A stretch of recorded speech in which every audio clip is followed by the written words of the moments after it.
সম্প্রতি দেশের ৫৯ জেলায় নতুন করে জেলা প্রশাসক নিয়োগ দিয়ে প্রজ্ঞাপন জারি করে জনপ্রশাসন মন্ত্রণালয়।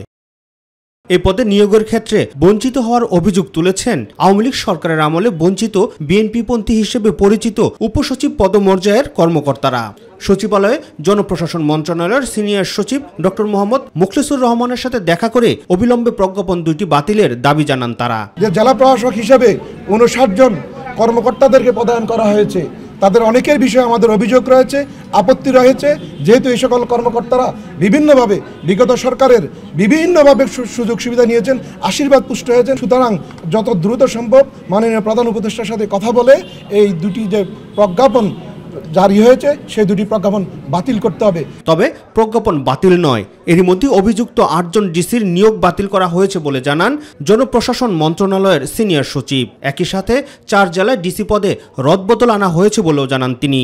বিভিন্ন অভিযোগের ভিত্তিতে, অনেক দিনের পুরনো তথ্যের ভিত্তিতেও যেই সমস্ত পদায়নকৃত জেলা প্রশাসকের বিরুদ্ধে ভ্যালিড অভিযোগ পাওয়া গিয়েছে, এটা এই আপনারা জানেন একটা স্ট্যান্ডিং বাছাই কমিটির মাধ্যমে ডিসি ফিট লিস্ট হয় ৫ জন, ক্যাবিনেট সেক্রেটারি হেডেড বাই।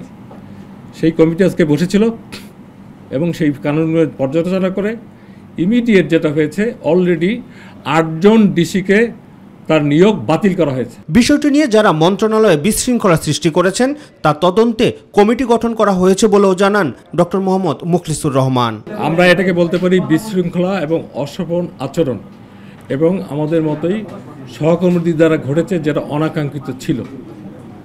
সরকার এটা কেন ঘটল এইটার কারণ জানার জন্য 1 পার্সন কমিটি, আমরা বলি ১ সদস্য বিশিষ্ট একটা কমিটি করেছে, headed by senior secretary, ministry of health and family welfare.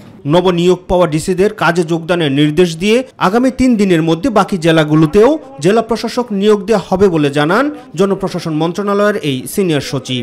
এরা ছাড়া বাকিরা on the way to the district. Rakib Hasan, my TV, Dhaka.